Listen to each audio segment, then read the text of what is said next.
पूजा मातृशक्ति उपस्थित बंधु हो, आप अपने भारतवर्ष के इतिहास से अच्छी तरह परिचित हैं कि हमारी वैदिक संस्कृति में दो महापुरुष विशेष हुए। एक तो आद्य शंकराचार्य और उसके बाद 2200 वर्ष के बाद में महर्षि देव दयानंद। और उसी श्रृंखला में यदि मैं किसी व्यक्ति को जोड़ता हूँ और मानता हूँ तो पूज्य स्वामी रामदेव जी और हमारे ये आचार्य और ऐसे आचार्य श्री बालकिशन जी जो कि वेद के विद्वान, दर्शन के विचारक और आयुर्वेद के प्रामाणिक हैं। तो आज उनका आप सबको साधुवाद मिला, आशीर्वाद मिला और मैं भी उनका साधुवाद करता हूँ। और इसके साथ साथ इस यज्ञ के ब्रह्मा प्रिय श्री सावंत शर्मा जी और हमारे इस पूरे आयोजन के आयोजक संयोजक प्रिय राकेश शास्त्री जी और इसके सभी जो साथ में रहने वाले इनकी जो टीम है, जिनमें विजय जी हैं, कि जिनमें जितेंद्र जी हैं, चंद्रदेव जी हैं, और जो जितने भी हैं सबका हृदय से अभिनंदन करते हुए आप सभी माताओं को, भाई और बहनों को जो यज्ञ में आए हैं उन सब का भी बहुत बहुत साधुवाद करते हुए देखिए, मैं एक बात कहना चाहूँगा कि आज जिस प्रवेश द्वार का उद्घाटन मान्य आचार्य श्री बालकिशन जी ने किया है उसके ऊपर लिखा है खूब राम द्वार। तो मैं ये समझता हूँ कि हम जितने यहाँ बैठे हुए हैं ना, इनमें से शायद श्रद्धेया पूजा माता जी ने खूब राम जी को देखा होगा। बाकी तो हमें या और महाशय हमारे वो बैठे थे, सत्यपाल जी मास्टर जी, सत्यमुनि जी, उन्होंने या एक दो व्यक्ति कोई और होगा जिन्होंने खूब राम जी के दर्शन किए होंगे। मैंने दर्शन नहीं किए, मानने किए केवल हैं, मानने किए, माँ ने किए हैं। अकेली माँ बैठी हुई है जिन्होंने महाशय जी के दर्शन किए, खूब राम जी जो शहीद भी रहा। तो उनके दर्शन तो श्रद्धेया पूजा माता जी ने किए, बाकी तो हम सब ने किए। परंतु लगता ऐसे है कि जैसे वो हमारे बीच में है, लगता ऐसे जैसे कि हम अभी तो मिल करके आए उनसे। तो ये क्या कहते कीर्ति यस्य स जीवति, मरता नहीं वो व्यक्ति जिसकी कीर्ति बनी हुई है। मरता कौन है? वो तो जीते हुए भी मरता है, जिसका कोई नाम नहीं लेता, कोई कीर्ति नहीं, कोई यश नहीं।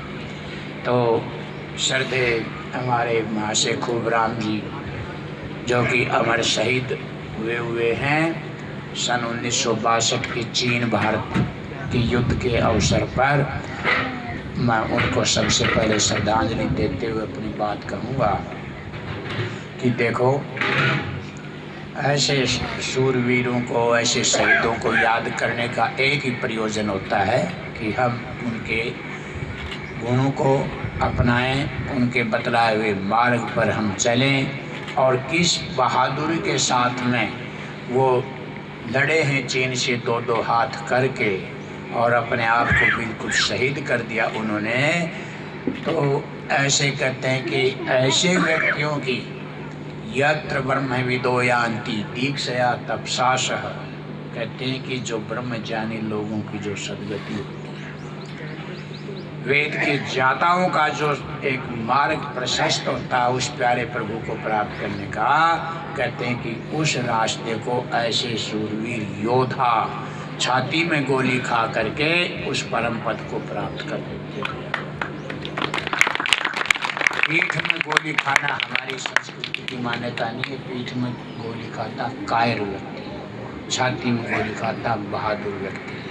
उन्होंने छाती में गोली खाई और अमर शहीद हो गए, अमर हो गए और आज हमारा मार्ग प्रशस्त कर रहे हैं। तो इस प्रकार से आप और हम सब उनको याद करते हुए मैं दूसरी बात आपके इसी के साथ जोड़ लेता हूँ, जहाँ शूरवीरता, बहादुरी और हमारे जीवन के अंदर ये चीज़ें आए, निर्भयता आदि गुण जब हमारे शरीर में आए तो हम एक बात का और ध्यान रखें कि इन गुणों को बढ़ाने के लिए हम गायत्री आदि के साथ में जुड़े। अब 1.25 लाख गायत्री का यहाँ पर अनुष्ठान किया गया और गायत्री के ऊपर लिखा है एक विद्वान ने कि इसका कोई ऐसा लाभ नहीं होता जिसके हम पिंडीभूत करके दिखा सके कि भाई देखो गायत्री का लाभ इतना मोटा है, इतना लंबा है, इतना चौड़ा है, काला है, गोरा है, नीला है, पीला है, ऐसा करके हम नहीं दिखा सकते।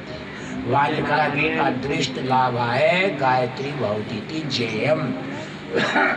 अदृष्ट लाभ के लिए गायत्री का अनुष्ठान करना चाहिए। और वो अदृष्ट लाभ क्या है? जैसे हम अपने आप को नहीं देख पा रहे, हम उस प्यारे प्रभु को नहीं देख पा रहे, परंतु क्या प्रभु नहीं है? हम आँखों का अर्थात वो देखा तो जाता है पर वो हृदय गुहा में अंदर डुबकी लगाने से देखा जाता है। इन गोलकों से नहीं देखा जाता, इन कानों से नहीं सुना जाता, इन कदमों से आगे बढ़ करके और हाथों से वो नहीं पकड़ा जाता।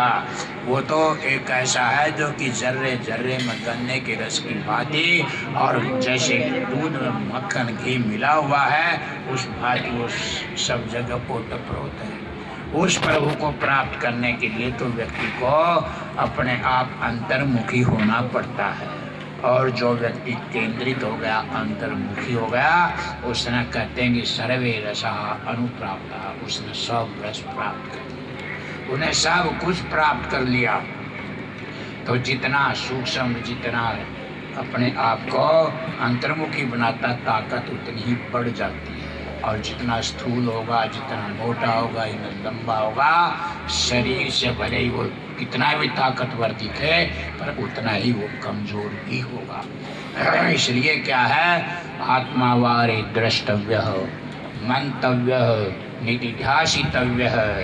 तो आत्मा की उपासना करो अर्थात उस प्यारे प्रभु को अपने अंदर, हृदय के अंदर स्थापित करो। उसकी उपासना का यही तरीका है और इसी के लिए ये सब आयोजन किया जाता है। ये जो आयोजन है वो इसलिए होते हैं। और फिर जब ऐसा व्यक्ति इस प्रकार से इस रास्ते पर चलता है तो वो कह देता है कि माम निंदन्ति शत्रो निद्रा खले न परसान प्रतिहंगी भूमि। ये दुनिया में लोग हमारी क्या चर्चा करेंगे, क्या हमारी निंदा करेंगे, क्या है ये कुछ भी नहीं है। ये तो कीड़े मकोड़ों की बात ही है। हम जिनका नाम लेना पसंद नहीं करते वो लोग हमारी निंदा कर रहे हैं, वो हमारे वैदिक धर्म को दुत्कार रहे हैं, वो हमारे ये जाति से दूर भाग रहे हैं। क्या है उनका महत्व? जब ये आत्म बल आ जाएगा तो आप अपनी वैदिक संस्कृति को फैलाने के लिए बहुत कटिबद्ध होकर इसको फैलाते चले जाएंगे। इसलिए हंता अहम पृथ्वी निमं निदधा नीह वेहवा क्वित सोमस्य पामिति। आपने हमने सब ने मिल करके उस प्यारे प्रभु का रसपान किया है, जीवन में साधना की है, तप किया है, ब्रह्मचर्य की। और हम बड़े हैं तो हम इस धरती को इतनी ताकत रखते कि गेंद की बात उछाल सकते, कभी इधर और कभी उधर। तो जब इतना साहस और ताकत और बल हमारे अंदर है, आत्मविश्वास देखो। ऋषि दयानंद के जीवन को आप पढ़ करके देखो। इस साल हम क्या कर रहे हैं, अगले वर्ष तक ऋषि के 200वीं जन्म की जयंती मनाते रहेंगे। 200वीं जयंती मना रहे हैं तो ऋषि के गुण क्या क्या थे, उन्होंने किस प्रकार से तप किया, साधना की, तो वो हम जीवन में देखे। देखो जब जोधपुर जाने लगे तो लोगों ने कहा, भक्तों ने कहा, महाराज वहाँ के लोग बड़े कर्कश, बड़े कठोर स्वभाव के, आपके जीवन को खतरा हो सकता, आप मत जाइए। बोले कि नहीं, मैं तो जाऊँगा। और मैंने अपनी सत्य बात कहनी है कि तोप के मुँह के सामने खड़ा करके बैठा के मेरे को कोई पूछे कि दयानंद सत्य कहोगे कि असत्य कहोगे, तो मैं अपने प्राणों की रक्षा के लिए असत्य का सहारा नहीं लूँगा, मैं सत्य ही कहूँगा कि 2 और 2 4 होते हैं, 2 और 2 5 नहीं हुआ करते। तो ये आत्मबल किसमें था? ऋषि दयानंद में था। कितने बड़े बड़े प्रलोभन ऋषिवर को दियो कि मटका महंत कहता है, देखिए आपका नाथ द्वारा का महंत कहता है, महाराज बैठ करके वेद भाषे कर दो। अब सारी जागीर के आप मालिक होंगे। बस केवल इतना कर देना कि मूर्ति पूजा का खंडन मत करना, मंडन भले ही मत करो। काशी में 6 बार गए ऋषि दयानंद की जीवनी को पढ़ करके देखो। जब छठी बार काशी के अंदर जाते हैं तो कहते कि उस भवन को सजाया गया जिसमें सब विद्वानों की सभा हुई, और रात के 12 बजे विद्वानों की ओर से बुलाया था कि महाराज सारी काशी की विद्वत मंडली बैठी हुई है और आपसे आशीर्वाद लेना चाहते, आप एक बार वहाँ चल पड़ो। जब चलने लगे तो उनका शिष्य बलदेव कहता, महाराज काशी के लोग भी बड़े निकम्मे होते हैं, अच्छे नहीं होते, आपके साथ कोई दुर्व्यवहार कर सकते हैं। बोले कोई बात नहीं है, अपनी बात कहेंगे। गए, स्वामी जी को ऊपर तख्त पर बैठाया गया, आसन पर बैठाया गया, और सब 27 के 27 पंडित नीचे बैठे हुए और हाथ जोड़ के कहते, महाराज के इतनी बात करो कि आप आकर के वाराणसी काशी के अंदर मूर्ति पूजा का खंडन मत करो, चाहे भले ही मंडन मत करना। हम आपको प्रातःकाल हाथी के ऊपर बैठा कर आपकी सवारी निकालेंगे और आपको विष्णु का 24वां अवतार घोषित करेंगे। इतनी बड़े बड़े प्रलोभन ऋषिवर को मिले, पर ऋषि ने कहा कि नहीं, वेद में न वही, वेद में मूर्ति पूजा का विधान नहीं है तो नहीं है। मूर्ति पूजा असत्य है और परमात्मा की पूजा सत्य है, निराकार प्रभु का स्मरण सत्य है। तो ये बात तो हमेशा की, यह आत्मबल कहाँ से आया कि उसमें उन्होंने आत्मा वाले द्रष्टव्य का पालन किया, उन्होंने उस प्यारे प्रभु से अपने आप को जोड़ा, और उससे जोड़ने का तरीका ये यज्ञ है, ये संध्या है, ये पितृभक्ति है, ये पूजन विद्वानों का आदर सत्कार है, और ये सब प्राणियों का हित है। पुमान सब परिपात्र विश्व का है कि हम एक दूसरे के हितैषी और रक्षक बनकर के संसार में जीना जिए। तो इस प्रकार से जो आचरण करते हैं वो उन्नति प्राप्त होते हैं। और ये जो इस प्रकार के आयोजन होते हैं तो कहते हैं कि पृथक प्राण, वो क्या नाम है, इष्ट है ब्रह्मणस्पति देवान यज्ञेन बोधय, आयु प्राणम प्रजाम पशुम कीर्तिम यजमानम च वर्धय। देखो वेद साफ कहता है कि खड़े हो जाओ, सावधान हो जाओ, और क्या करो कि अपने देहों को, अपनी इंद्रियों को, अपनी आँखों को, अपने कानों को, अपने हाथ पाँव को, अपने आप को क्या करो, यज्ञ भावनाओं से उपरोध करके खड़े हो जाओ, और फिर पुत्र पौत्र धन धान्य और यश सब प्राप्त करो। ये सब बातें वेदों में आती हैं। बस आवश्यकता इस बात की कमी इस परमात्मा की किसी चीज़ की नहीं है, आवश्यकता पुरुषार्थ की है, आवश्यकता प्रभु भक्ति की है, और आवश्यकता जो करने की है वेद स्वाध्याय और सत्संग की है। ऐसे आचार्य के चरणों में बैठ करके हम कोई बात सीखे, कोई एक भी बात आपने पकड़ ली तो आपका कल्याण हो गया।